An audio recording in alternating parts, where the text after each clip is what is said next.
আসসালামু আলাইকুম প্রিয় গাইস, কি অবস্থা সবার আছেন কেমন? আসলে আমাকে একজন একটা যুক্তি ও পরামর্শ দিয়েছিল যে এক ধরনের গাছ আছে, ওই গাছগুলোর পাতা শুকিয়ে শরীরে মাখলে আমার দাউদ বা অ্যালার্জি যাবতীয় যা আছে ওগুলো সব মুছে যাবে, মানে নষ্ট হয়ে যাবে বা থাকবে না। তো এই কারণে আমি গাছের সংবাদটা কোথায় আছে এটার জন্য আমি আসলাম। আসলে গাছের সংবাদটা আমার হাতের নাগালেই আছে। তো বন্ধুরা, এখন আমি সেই গাছের গোড়ায় যাব এবং ওখান থেকে পাতা সংগ্রহ করব। হ্যাঁ, তো আপনারা সবাই দেখতেই থাকুন। আসলে গাছটা কি গাছ, ওই যে আমি আঙ্গুল দিয়ে দেখাচ্ছি, এটা হচ্ছে সেই গাছ। এখন আমি আস্তে আস্তে ওই গাছের গোড়ায় যাব, যে ওই গাছের পাতাটা আমি সংগ্রহ করব। ঠিক আছে, সংগ্রহ করে ওর কথা মতো ওইটা আমি শুকাবো এবং ওটাকে আমি শরীরে মাখাবো।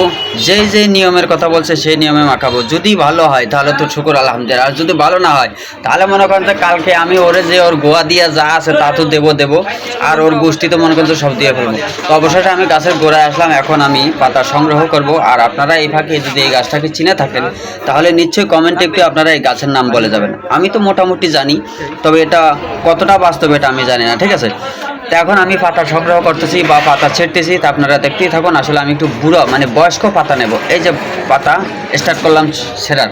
তা আসলে বন্ধুরা, গাছের নামটা কি এবং এটা কি গাছ হতে পারে নিশ্চয়ই একটু কমেন্টে জানাবেন, কারণ এই গাছটা আপনারা অনেকেই খালে বিলে নদী নালায় রাস্তার ধারে অনেকে দেখতে পান, বা এই গাছটা আপনারা অনেকে চেনেন। তো পাতা অবশেষে আমি ছিলাম, কিন্তু গাছে কষ আছে।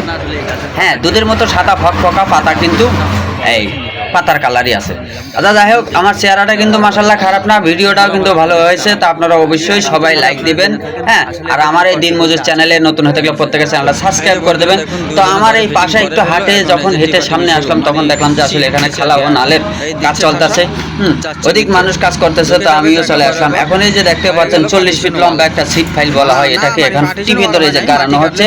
তো আপনারা যদি এরকম আগে দেখে থাকেন বা আসলে কাজটা কতটুকু সাফল্য হচ্ছে বা সুন্দর হচ্ছে, নিশ্চয়ই সেই আনন্দের খুশিতে আমাকে একটু সাপোর্ট করে দেবেন, একটু সামনের দিকে ঠেলে দেবেন। যদি না দেন তাহলে একটা বাস দিয়ে দিন, আমার কোনো আপত্তি নাই।